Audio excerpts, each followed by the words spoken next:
Sa ngalan ng Ama at ng Anak at ng Espiritu Santo. Amen. Sumainyo ang Panginoon. At sumaiyo rin. Mga kapatid, tayo po'y nagkakatipon ngayon upang ating purihin ang ating Ama, pasalamatan sa mga biyaya na pinagkaloob sa atin at mulit-muli ay dumulog ng ating mga panalangin at minimiti sa pamamagitan ng pagdiriwang na ito. Ngayon po'y pinagdiriwang natin ang kapestahan ng pagtatalaga sa Palasyong Simbahan sa Laterano. Ito po ang simbahan o yung katedral ng Basilika ng Obispo ng Roma ng ating Papa Francisco. Kaya ipanalangin natin siya na patuloy siyang gawaran ng mabuting kalusugan. Pagdasal natin ng buong simbahan na nawa patuloy tayong nagkakaisa sa pagpupuri sa Diyos at paglilingkod sa ating kapwa. Aminin natin ang ating mga kasalanan upang tayo maging marapat gumanap sa banal na pagdiriwang.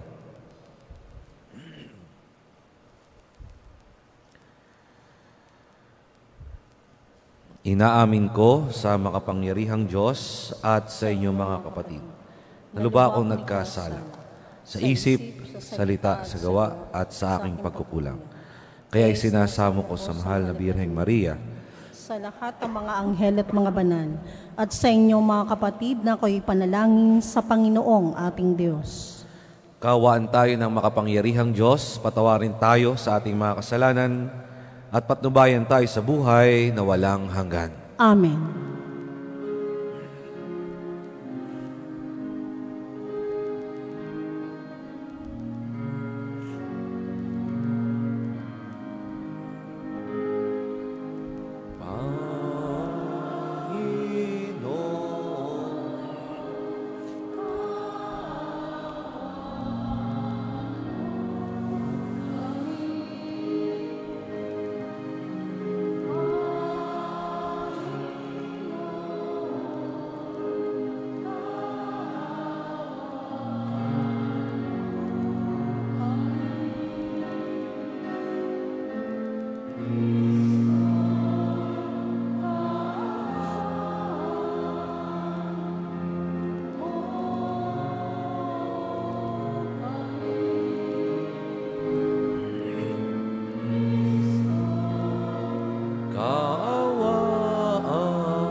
Panginoon ng langit,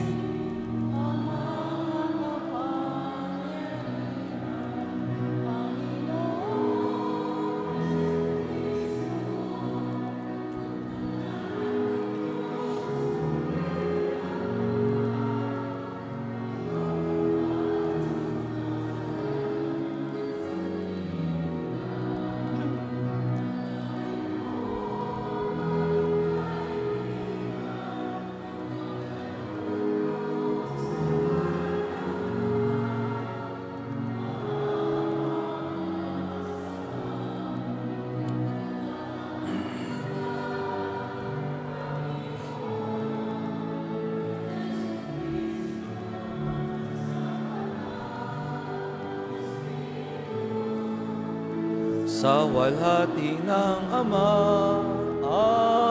Amen.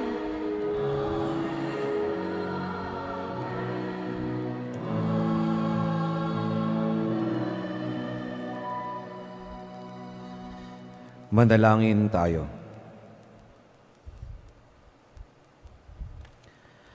Ama naming makapangyarihan, mula sa mga buhay at piniling bato, ikaw ay nagtayo ng dakila at walang maliw na tahanan mo. Pag-ibayuhin mo ang paglukob ng espiritu ng iyong kagandahang loob sa iyong sambayanan, upang kami lalong sumulong bilang iyong lungsod ng kapayapaan sa kalangitan. Sa pamamagitan ni Jesucristo, kasama ng Espiritu Santo magpasawalang hanggan. Amen. Ang lahat po ay magsiupo.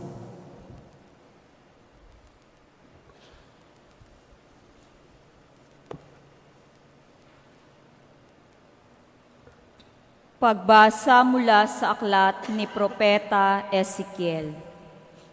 Noong mga araw na iyon, bumalik kami ng anghel sa pintuan ng templo. Sa ilalim nito'y may agos ng tubig papunta sa silangan. Ang templo'y paharap sa silangan. Ito'y nagmumula sa gawing timog na bahagi ng templo sa gawing timog ng altar. Lumabas kami sa pintuan sa gawing hilaga at iniligid niya ako papalapas sa pintuan sa gawing silangan. Doon ay may mahinang agos ng tubig mula sa gawing timog ng hagdanan. Sinabi niya sa akin, ang tubig na ito ay papunta sa dakong silangan hanggang dagat na patay. Pag-abot nito sa dagat na patay, malilinis ang tubig nito. Lahat ng lugar na maagusan nito ay magkakaroon ng lahat ng uri ng hayop at isda. Pagdating ng agos nito sa dagat na patay, magiging tabang ang tubig ng dagat. Lahat ng lugar na abutin nito ay magkakaroon ng buhay. Sa magkabilang pangpang ng ilog ay tutubo ang sari-saring punong kahoy na makakain ang bunga. Hindi malalanta ang mga dahon nito, ni mawawala ng bunga, pagkat ang didilig dito ay ang tubig na umaagos mula sa templo. Ito ay patuloy na mamumunga sa buong taon. Ang bunga nito ay pagkain at gamot naman ang mga dahon. Ang salita ng Diyos. Salamat sa Diyos. Sa bayan ng dakilang Diyos, batis niya'y may tuwang dulot. Sa bayan ng dakilang Diyos, batis niya'y may tuwang dulot. Ang Diyos ang lakas natin at kanlungan, at handang saklolo kung may kaguluhan.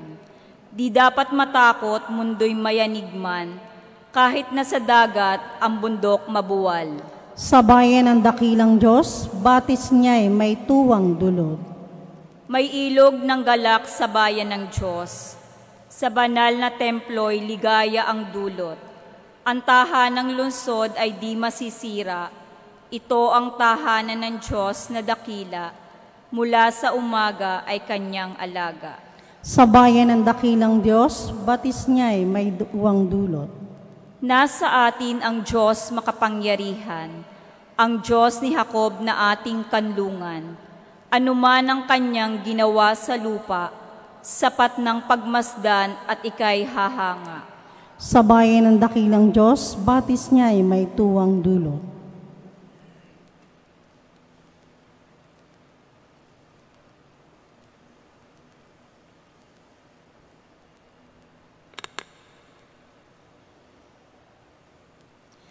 Pagbasa mula sa unang sulat ni Apostol San Pablo sa mga taga-Korinto.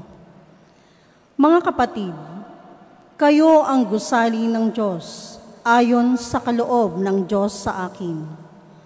Ako ang naglagay ng pundasyon bilang mahusay na tagapagtayo. Iba naman ang nagpapatuloy ng pagtatayo ng gusali.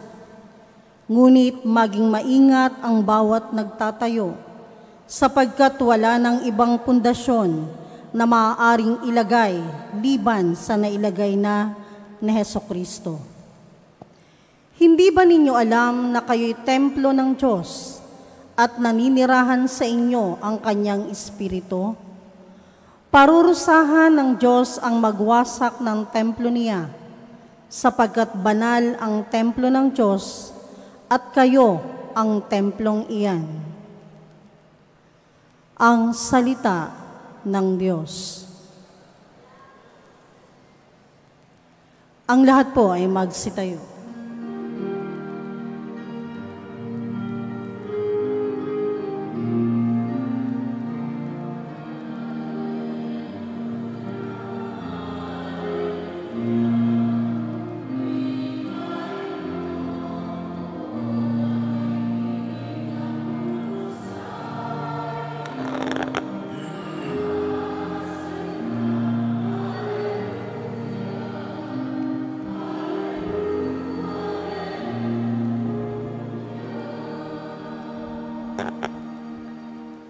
Sumainyo ang Panginoon. At sumaiyo rin.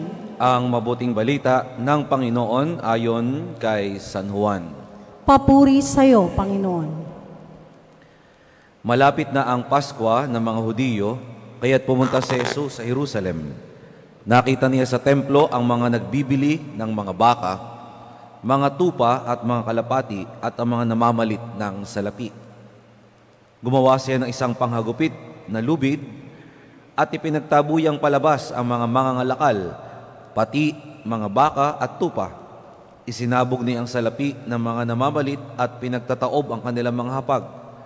Sinabi niya sa mga nagbibili ng kalapati, alisin ninyo rito ang mga iyan. Huwag ninyong gawing palengke ang bahay ng aking ama. Naalala ng kanyang mga alagad na sinasabi sa kasalutan, ang aking malasakit sa iyong bahay ay parang apoy na nag-aalab sa puso ko. Dahil dito'y tinanong siya ng mga Hudiyo, anong tanda ang may bibigay mo upang patunayang may karapatan kang gawin ito? Tumugon si Jesus, gibain ninyo ang templong ito at muli kong itatayo sa loob ng 3 araw. Sinabi ng mga Hudiyo, 46 na taon ang ginawa ang templong ito at itatayo mo lamang sa loob ng 3 araw. Ngunit ang templong tinutukoy ni Jesus ay ang kanyang katawan. Kaya't nang siya'y muling mabuhay, naalaala na kanyang mga alagad na sinabi niya ito at naniwala sila sa kasulatan at sa mga sinabi ni Jesus. Mga kapatid, ang mabuting balita ng Panginoon. Pinupuri ka namin, Panginoong Hesukristo. Ang lahat po ay magsiupo. Magandang umaga po sa inyong lahat. Magandang umaga po, Padre. Ngayon po ay pinagdiriwang natin ang kapistahan ng pagtatalaga ng Basilica Laterano. Ito po yung seat ng Obispo ng Roma at siya nga po ay ang ating Santo Papa, si Papa Francisco. At ano po ang pinapalala sa atin ng kapistahan sa pagtatalaga ng bahay dalanginan o yung tinatawag pong dedication of the church. Una po, sa unang pagbasa, napakinggan natin yung imagery ng tubig. Ang tubig po ay laging nagpapaalala sa atin ng biyaya ng Diyos, na ito ay aagos mula sa Kanya sa simbahan patungo sa atin. At ito po ay napakagandang paalala sa atin na sa bahay dalanginan, sa simbahan, tunay na makakatanggap tayo ng biyaya ng Diyos. Kaya lamang, ito ay matatanggap natin kung tayo ay sinasabing magtatalaga din ng ating sarili sa mga pagdiriwang, makikiisa sa mga pagdiriwang, tayo ay magdiriwang sa loob ng simbahan. At ito po yung sinasabi ng Second Vatican Council na active, full, and conscious participation. May biyaya po, lalo tigit sa mga sakramento, lalo tigit sa rurok ng ating buhay Kristiyano, ang pagdiriwang ng misa. Pero dapat tayo ay nakikiisa. Dapat tayo ay nagdiriwang. Hindi lamang po yung pari. Tapos na po yung pagkakataon na tayo ay nanunood o nakikinig ng misa dahil sa wikang Latin ang pagdiriwang. Ngayon, nasa atin ang sariling lingwahe, nasa ating sariling salita, kaya naiintindihan na natin ang misa. Napapakinggan na natin ang mensahe ng salita ng Diyos at ng mga panalangin, kaya dapat tayo nakikiisa. Nakikiisa sa pananalangin, nakikinig ng salita ng Diyos, at yung ating isip ay nakafocus sa pagdiriwang upang matanggap natin ang mga biyaya na uukol sa bawat pagdiriwang, na uukol sa mga nakikiisa sa pagdiriwang. Sa ating pong ikalawang pagbasa, hindi lang po tinukoy ni San Pablo yung simbahan na gusali, kundi ang tinukoy din naman po niya ay yung mistikong katawan ni Kristo, tayo, na nagiging simbahan dahil na rin sa ipinagdiriwang natin sa loob ng simbahan, lalo tigit yung sakramento ng binyag. Tayo ay nagiging simbahang buhay na itinatag ni Kristo, katawang mistiko ni Kristo, na ang pagpapala ay hindi lamang dito sa loob, dinadala natin saan man tayo isugo ng ating Diyos. Yung napakinggan nating salita ng Diyos, dapat ipinapahayag natin sa ating kapwa. Yung ating tinanggap na kanyang katawan ay dapat nararamdaman din ng ating kapwa yung pagmamahal dahil tinanggap natin ang presensya ni Kristo sa anyo ng kanyang kabanal-banalang katawan. Kaya po yung simbahan ay nananatiling buhay, hindi lamang dito, kundi kung saan tayo dalhin ng ating Panginoon. Sa ating pong ikatlong pagbasa sa Mabuting Balita, pinapaalalahanan tayo ng sisira sa simbahan. At ito po yung ating kasalanan, lalo tigit yung pagtrato natin sa ating kapwa. At ito po'y binigyang halimbawa doon sa Mabuting Balita na every year, ang mga Hudiyo ay kailangan pumunta sa templo ng Jerusalem, the mother of all temples. Kailangan nila mag-pilgrimage. At syempre, kapag malayo ka, hindi ka na magdadala ng baka, hindi ka na magdadala ng tupa o ng kalapati na iyong iaalay. It would take you, or mas tatagal ang iyong biyahe dahil hila-hila mo pa yung mga hayop na iaalay. Kaya, ang ginagawa ng mga tao noon, nagbebenta na lang sila ng mga iaalay. At syempre, yung pong gagamitin para pag-maintain ng templo ng Jerusalem ay ayon doon sa currency sa Jerusalem. Kaya, merong namamalit ng salapi para yung pag-offer, iisang currency. Kaya lamang, ayon sa mga dalubhasa sa kasulatan, ay kaya ang Panginoon Jesucristo ay pinagtabuyan ng mga ito ay masyadong malaki ang halaga kumpara sa natural na halaga ng mga iaalay sa templo. Sabi nga po'y triple ang presyo. Kaya ayaw niyang ganun na mangyari. Ayaw niyang nahirapan ang mga taong magdadasal. Ayaw niyang nasasaktan at ayaw niyang na loloko ang mga tao na pupunta sa templo dahil sa mga pabigat na ginagawa na nagtitinda ng baka, ng tupa ng kalapati, ng kasalanan. Ito po yung sisira sa ating simbahan, sa ating sambayanan. Kapag atin ang nagagawa ng masama ang ating kapwa. Kapag sila'y nahihirapan at we do injustice to them. At ito ang pinapalaala ng ating Panginoon Jesucristo na sa pagdiriwang natin sa loob ng simbahan, tayo pantay-pantay, sama-sama tayo nagdadasal.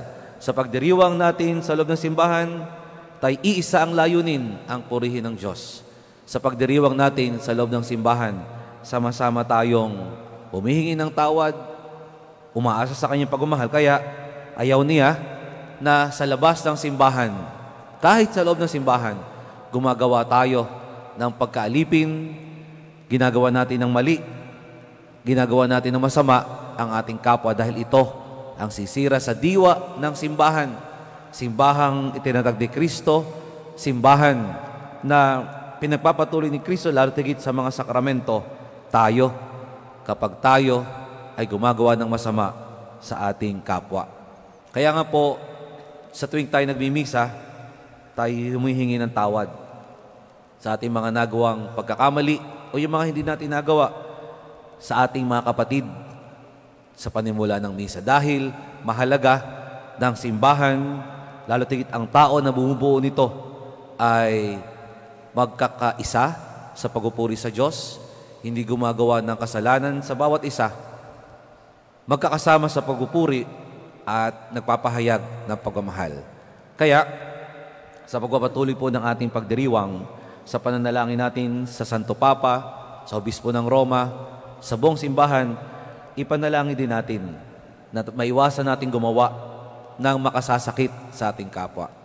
Sisira ng pagkakaisa, sisira ng simbahan ni Kristo, sisira ng ating sambayanan. Ipagdasal natin na nawa sa ating pagpupuri sa Diyos, wala tayong naiisang tabi, wala tayong nasasaktan, wala tayong nalilinlang, wala tayong naloloko, wala tayong nagagawa ng masama, dahil sa mata ng Diyos, tayo kanyang iisang anak, iisang katawan, at nawa yung ating pagkakaisa sa pagdiriwang ay maging kaaya-aya sa ating Diyos upang patuloy na bumuhos ang pagpapala sa pagdiriwang natin sa loob ng simbahan at saan man tayo isugo ng ating Panginoon.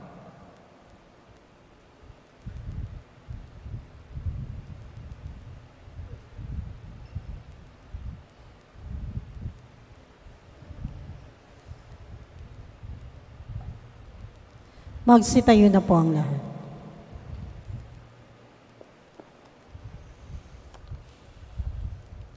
Nananahan ang ating tagapagligtas sa buhay na templo ng kanyang simbahan. Isang binyagang bayan na tinipon sa ilalim ng kahalili ni San Pedro. Manalangin tayo sa Ama sa tulong ng Banal na Espiritu. Ang ating tutugon, Panginoon, pagpalain mo kami ang iyong mga buhay na templo. Panginoon, pagpalain mo kami ang iyong mga buhay na templo. Ang pandaigdigang simbahan naway lumago sa pagkakaisa at pananampalataya sa pamamagitan ng ating katapatan sa Santo Papa. Manalangin tayo sa Panginoon. Panginoon, pagpalain mo kami ang iyong mga buhay na templo. Ang mga bansa naway mabuhay sa kapayapaan at iwasan ang paghihiganti at paglalaban. Manalangin tayo sa Panginoon. Panginoon, pagpalain mo kami ang iyong mga buhay na templo. Ang mga naghahanap sa Diyos, naway matagpuan ang bato ng pananampalataya ni San Pedro at ang lakas ng loob ni San Juan Bautista. Manalangin tayo sa Panginoon. Panginoon, pagpalain mo kami ang iyong mga buhay na templo. Atin nawang ipakita ang ating pananampalataya sa pamamagitan ng ating pangangalaga at paggamit sa gusaling ito ng simbahan. Manalangin tayo sa Panginoon. Panginoon, pagpalain mo kami ang iyong mga buhay na templo. Ang mga yumao, naway maging mga buhay na bato sa walang hanggang templo. Manalangin tayo sa Panginoon. Panginoon, pagpalain mo kami ang iyong mga buhay na templo. Mapagmahal na Ama, itinatas mo ang katawan ng iyong anak, ang maluwalhating templo ng muling pagkabuhay. Bilang kanyang katawang mistiko at templo sa lupa, iniaalay namin sa iyo ang aming mga panalangin. Taglay ang pag-asa na makakabahagi kami sa gayon ding muling pagkabuhay. Hinihiling namin ito sa pamamagitan ni Kristo na aming Panginoon. Amen. Ang lahat po ay magsiupo.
Ang lahat po ay magsitayo.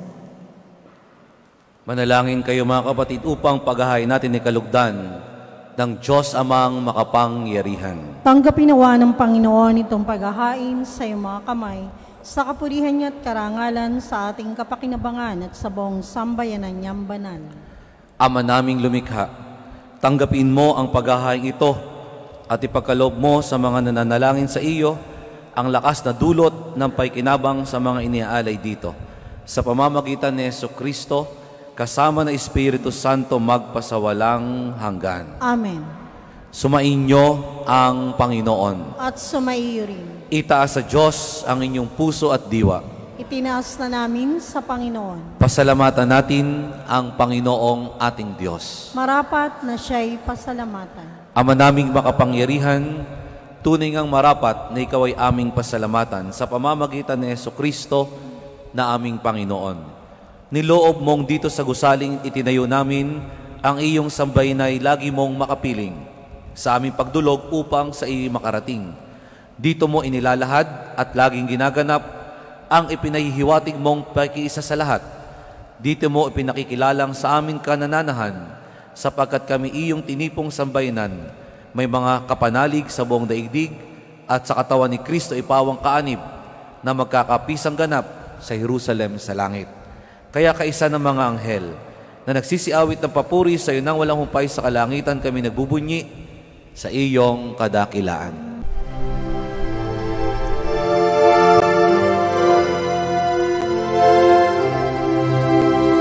Santo, Santo, Santo, Panginoong Diyos makapangyarihan, napupuno ang langit at lupa ng kalwalhatian mo.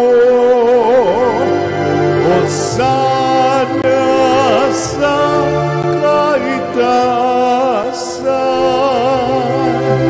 pinagpalang na paririto sa ngalan ng Panginoon. Hosana sa kaitaasan.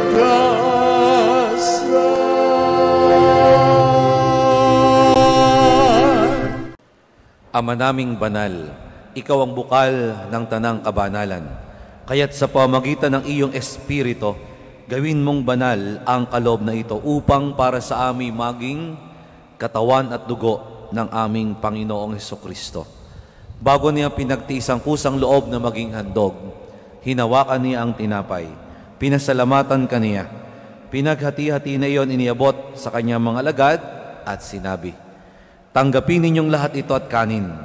Ito ang aking katawan na ihahandog para sa inyo."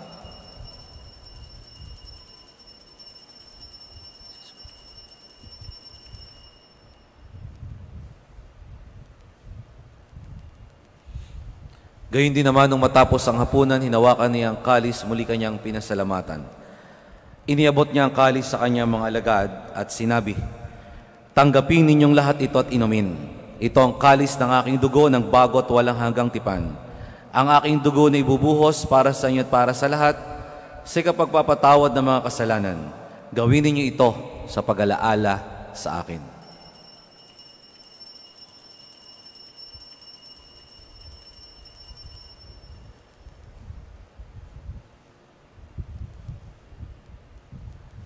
Ipagbunyi natin ang misteryo ng pananampalataya.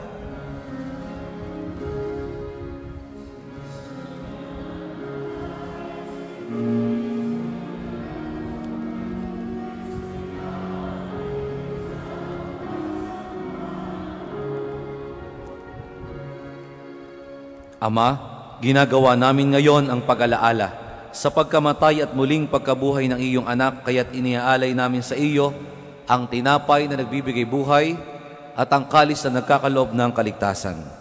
Kami nagpapasalamat dahil kami iyong minarapat na tumayo sa harap mo para maglingkod sa iyo.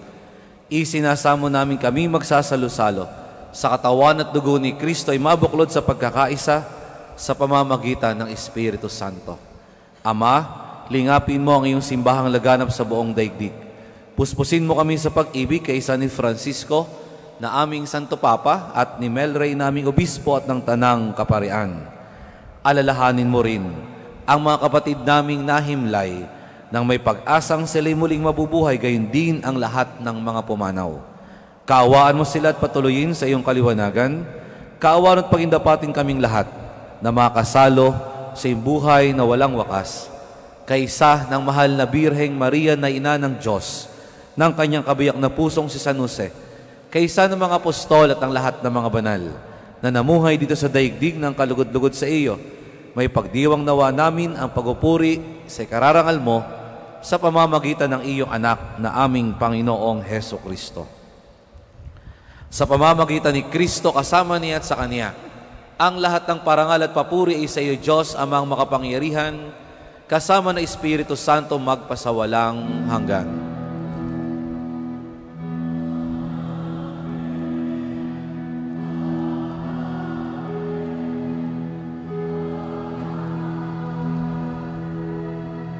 Ang lahat po ay magsitayo. Sa tagubilin ng mga nakagagaling na utos at turo ni Jesus na Panginoon natin at Diyos, ipahayag natin ng lakas loob.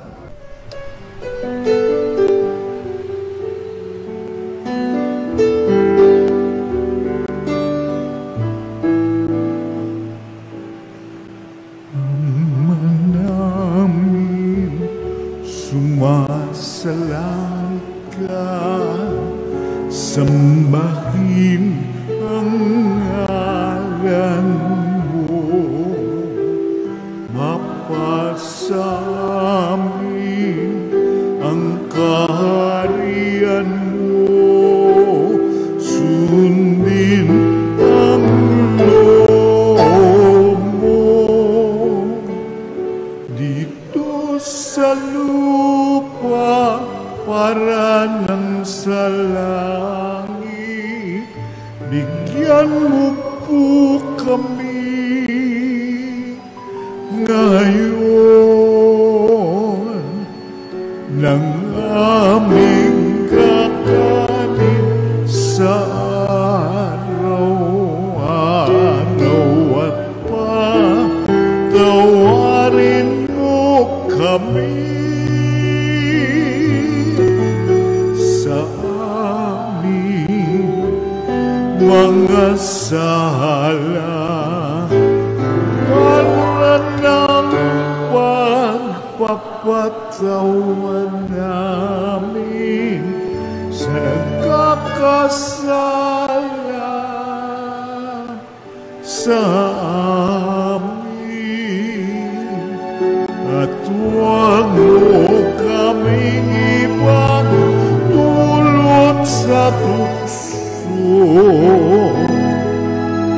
at yadya mo kami sa lahat ng masama. Hinihiling namin kami adya sa lahat ng masama. Pagkalooban ng kapayapaan araw-araw, iligtas sa kasalanan at ilayo sa lahat ng kapahamakan, samantalang aming pinananabikan ang dakilang araw ng pagpapahayag ng tagapagligtas naming si Heso Kristo.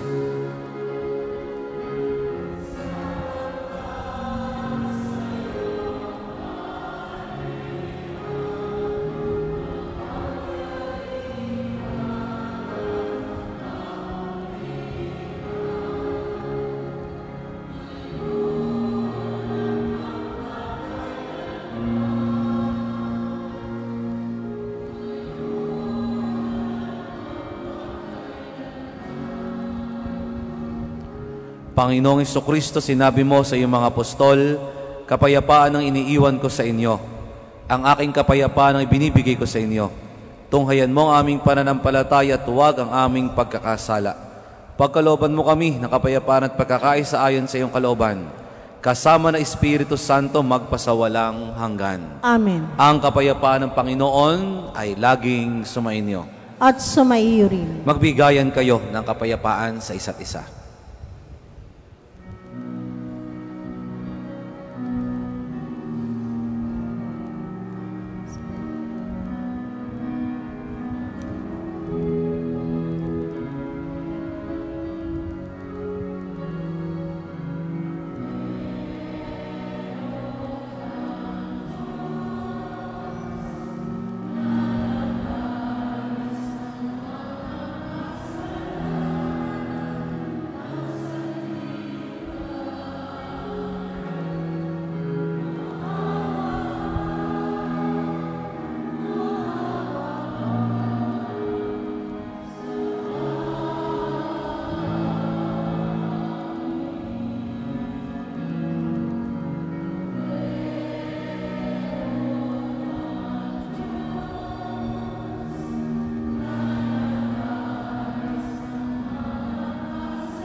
Ang lahat po ay magsiluhod.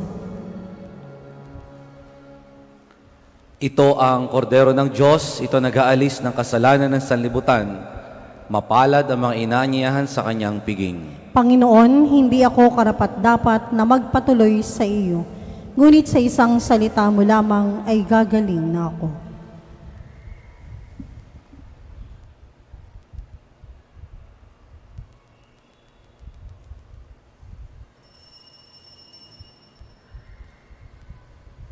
Ihanda po natin ang ating sarili para sa pagtanggap ng banal na komunyon.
Magsitayo na po ang lahat.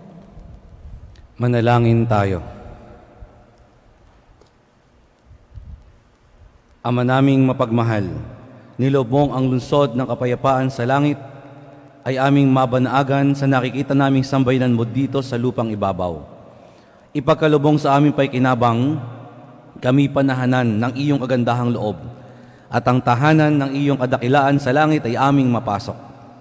Sa pamamagitan ni Jesucristo kasama ng Espiritu Santo magpasawalang hanggan. Amen.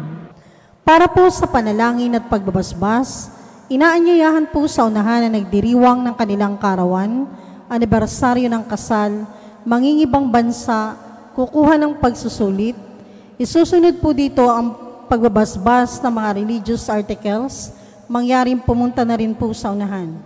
Inaanyayahan din po ang mga nasa larangan ng enhenyerya, arkitektura at mga manggagawa para sa natatanging panalangin at pagbabasbas.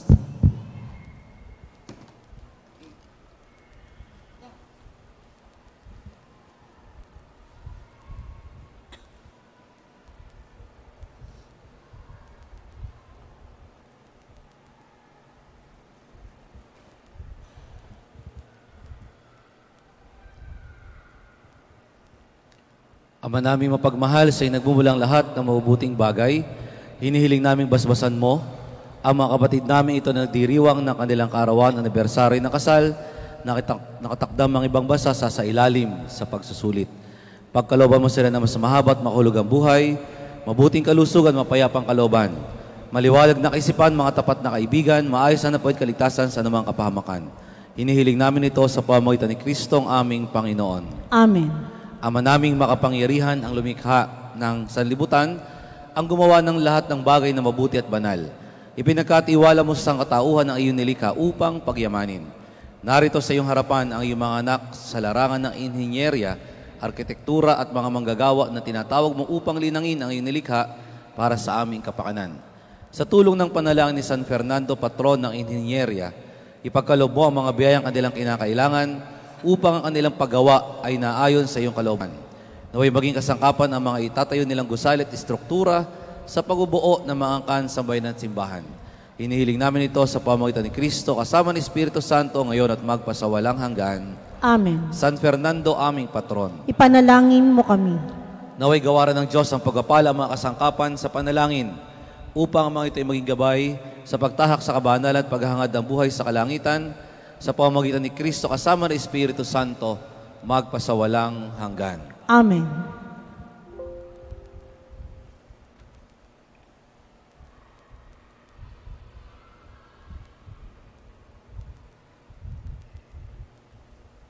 Palakpakan po natin ang mga nagdiriwang ng kanilang kaarawan at anibersaryo ng kanilang kasal.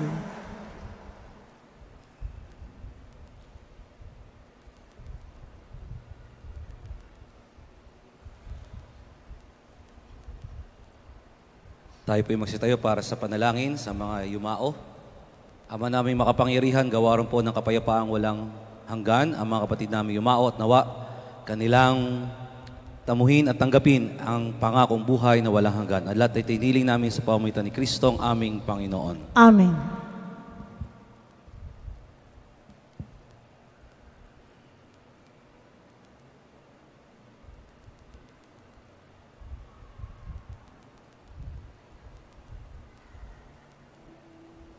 Sumainyo ang Panginoon At sumaiyo rin. at pagpalain kayo ng makapangyarihang Diyos, Ama at Anak at Espiritu Santo. Amen. Tapos ng ating pagdiriwang, humayo kayong taglay ang pag-ibig ni Kristo. Salamat sa Diyos.